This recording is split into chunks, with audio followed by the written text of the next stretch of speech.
मेरे प्यारे साथियों, नमस्कार। फ्रेंड्स, आपको मालूम है कि प्री 2026 का रिज़ल्ट आ चुका है और आज मैं इसी विषय पर आप सबसे बात करने जा रहा हूं कि आखिर वो कौन से एस्पिरेंट्स थे जो प्री एग्ज़ामिनेशन में सेलेक्ट हुए हैं। और मुझे लगता है कि आपको इसके बारे में जानना ही चाहिए। दोस्तों, एग्ज़ाम होने के बाद रिजल्ट तो आना ही आना था। यह एग्ज़ाम इस तरह का नहीं था कि उसका कोई बेंचमार्क हो, यानी कि मिनिमम क्वालिफिकेशन मार्क्स हो। पेपर बहुत कठिन था। कठिन क्या, यूं कह लीजिए कि उटपटांग सा था। उसको लेकर के बहुत हंगामा हुआ, होना ही चाहिए था। यूपीएससी ने अपनी गलती तक स्वीकार की, इसके लिए वो धन्यवाद के पात्र हैं। तो दोस्तों, चूंकि इसके लिए मिनिमम कोई बेंचमार्क निर्धारित नहीं किया गया था, इसलिए सिलेक्शन तो होना ही था। और 13,343 कैंडिडेट्स का सिलेक्शन हो गया। लगभग 5.5 लाख कैंडिडेट्स बैठे थे। मोटे तौर पर चलिए, उसमें से 13,500 का सिलेक्शन हुआ।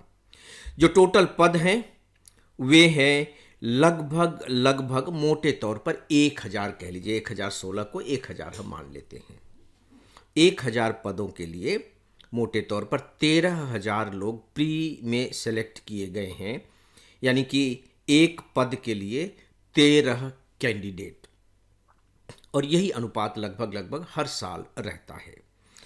अब ये 13,000 कैंडिडेट मेंस में बैठेंगे और मेंस में सेलेक्ट किए जाएंगे लगभग लगभग 2-2,500 के बीच में। और फिर जब ये इंटरव्यू देंगे तो फाइनली सिलेक्शन होगा 1,000 एस्पिरेंट्स का। अब हम इस बात पर आते हैं कि ये कौन से कैंडिडेट थे जो अंततः 13,000 में स्थान बना सके। फ्रेंड्स, आपके लिए एक उपयोगी सूचना। मैंने आईएएस की तैयारी के लिए 2 पुस्तकें लिखी हैं। आप आईएएस कैसे बनेंगे, इसी के 2 भाग हैं। यह इंग्लिश में भी है। अब तक इसकी लाखों प्रतियां बिक चुकी हैं। यदि आप अपने आईएएस के लक्ष्य के प्रति सीरियस हैं तो आप इन दोनों पुस्तकों को लाइट हाउस मानकर चलें। यह आपके लिए एक प्रकार से मस्ट रीड बुक है। आप नीचे डिस्क्रिप्शन में दिए गए लिंक से ये दोनों पुस्तकें मंगा सकते हैं।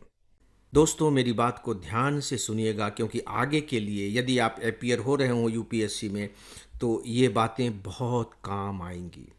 पहली बात देखिए, जब हम कॉम्पिटिटिव एग्जामिनेशन कहते हैं तो कॉम्पिटिटिव एग्जामिनेशन का जो कल्चर है, उसकी जो आत्मा है, वह आपको आत्मसात कर लेनी चाहिए।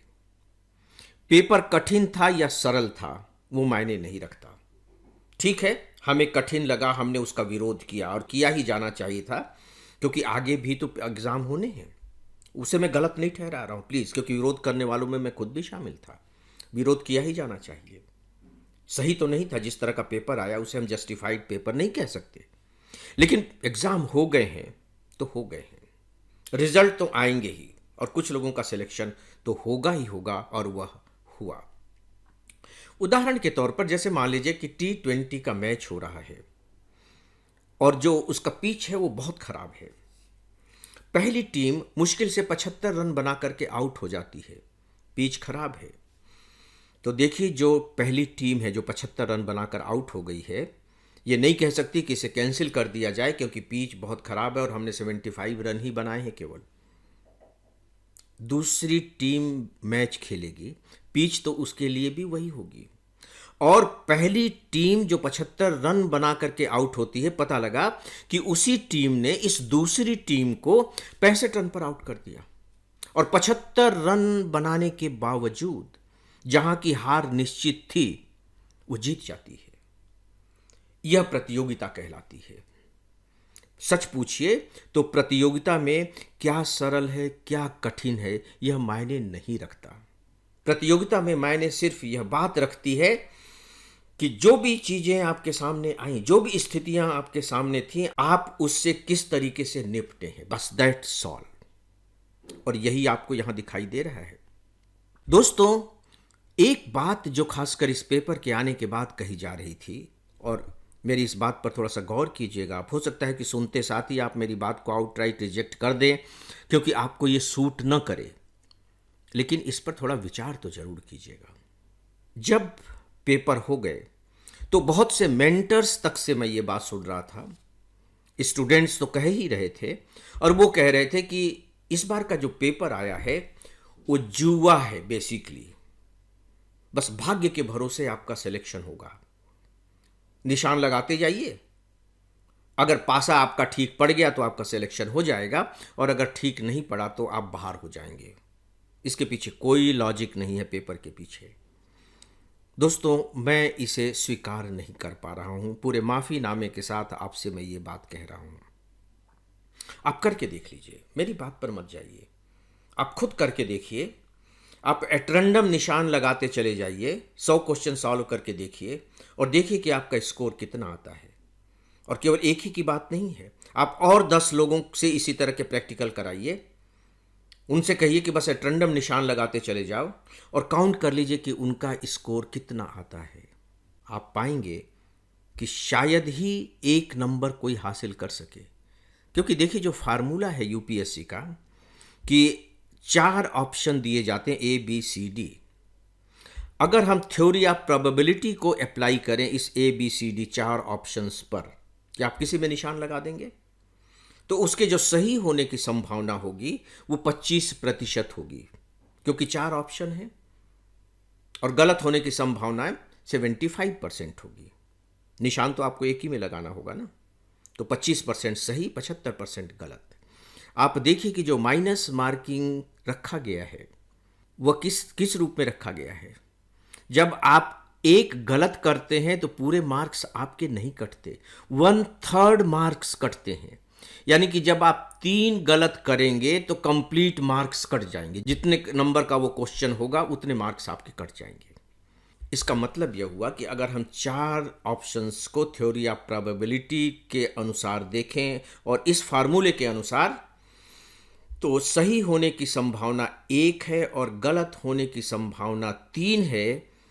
तो जब मैं ये जुआ खेलूंगा तो 1 सही करूंगा, 3 गलत कर दूंगा, सही में जो नंबर मिलेंगे मुझे 3 उस नंबर को खा जाएंगे और हिसाब किताब बराबर हो जाएगा। ये जो 13,000 सेलेक्ट हुए हैं इनका क्या स्कोर होगा? क्या 5, 7, 10 नंबर का स्कोर होगा? इनका कितना स्कोर होगा? दोस्तों, कुल मिलाकर के मैं आपसे कहना ये चाह रहा हूँ कि ये जो कैंडिडेट सेलेक्ट हुए हैं इन्होंने कोई जुआ नहीं खेला है, नहीं। कठिनता इनके सामने भी रही, परेशान ये भी हुए, बहुत जम करके परेशान हुए, लेकिन इन्होंने अपने दिमाग का इस्तेमाल भी किया। गलत हुए हैं, ऐसा नहीं है कि सही हुए हैं, गलत भी इन्होंने किए हैं, लेकिन उस गलती के पीछे भी उनकी एक सोची समझी रणनीति रही है। जब वो क्वेश्चंस देख रहे होंगे, पढ़ रहे होंगे, तो ऐसा नहीं है कि उन्हें लग रहा है कि यार ये कहाँ से पूछ लिया गया, ये तो हमारे सिलेबस का ही नहीं है, ये तो कभी होता ही नहीं है। ऐसा नहीं लगा होगा उनको। क्वेश्चन उन्होंने पढ़ा और लगा कि हाँ ऐसा तो कुछ हुआ था, लेकिन किस तरीके से हुआ था ये नहीं मालूम। क्वेश्चन बहुत कठिन है, बहुत घुमावदार है, बहुत लेंदी है। वहाँ उनको दिक्कत का सामना करना पड़ा, और जो कुछ भी उनके सबकॉन्शियस माइंड में था, या वो जब भी उस तरह के प्रश्नों को पढ़ा हो और उनके दिमाग में कोई बात अटक गई हो, उसके आधार पर उन्होंने निशान लगाए। तो थ्योरी ऑफ प्रोबेबिलिटी से वो बेहतर स्थिति में पहुंच गए। जुआ खेला उन्होंने भी, लेकिन ज़्यादातर प्रश्नों के साथ नहीं खेला। दोस्तों, यहाँ मैं एक बात आपसे ज़रूर बताना चाहूँगा। देखिए, जितने भी क्वेश्चंस पूछे गए, करंट अफेयर्स से बहुत क्वेश्चंस पूछे गए, सब्जेक्ट से भी पूछे गए, नो डाउट्स कि सब्जेक्ट के क्वेश्चन भी बहुत कठिन थे और करंट अफेयर्स के क्वेश्चंस भी बहुत कठिन थे। लेकिन मैं एक बात आपसे करंट अफेयर्स के बारे में कहना चाहूँगा। सिलेबस के बाद जो क्वेश्चंस पूछे गए उनके बारे में आप जानते हैं कि जिन टॉपिक्स से क्वेश्चंस पूछे गए हैं वे करंट अफेयर्स के टॉपिक्स रहे हैं। उनकी चर्चा अखबारों में हुई है, जैसा कि यूपीएससी के चेयरमैन ने भी कहा, उनकी चर्चा अखबारों में हुई है।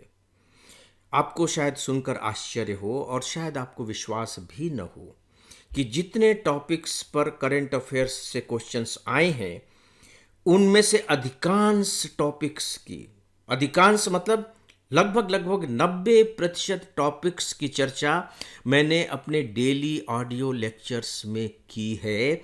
और आपको मेरी बात पर कोई डाउट न रह जाए, इसके लिए मैं आप सबको एक सूचना दे रहा हूं कि इस सप्ताह का मेरा जो अंतिम लेक्चर होगा वह इसी विषय पर होगा कि किन किन टॉपिक्स पर मैंने बात की है जो एग्जामिनेशन में आए हैं। मैं तो तैयारी नहीं कर रहा हूँ, मैं सिर्फ तैयारी करा रहा हूँ। यदि मैं उन टॉपिक्स का सिलेक्शन करके और आपको लेक्चर प्रोवाइड कर सकता हूँ तो सीधी सी बात है कि जो बहुत ही सीरियस स्टूडेंट हैं उन लोगों ने भी उस टॉपिक्स को पढ़ा होगा, देखा होगा, या हो सकता है कि सुना हो, तो बातें कहीं ना कहीं उनके दिमाग में तो अटक गई। और जब बातें दिमाग में अटक गई तो उनको एक प्लेटफॉर्म मिल गया, एक बेस मिल गया, उस प्रश्न पर कुछ विचार करने के बारे में उन्होंने विचार किया। पासा तो फेंका, लेकिन थोड़ा सा सोच समझ कर फेंका। तो इसीलिए सोच समझ कर फेंके गए ज़्यादातर पासे सही पड़े, और सही पड़े हुए उन पासों ने उन्हें सेलेक्ट करा दिया।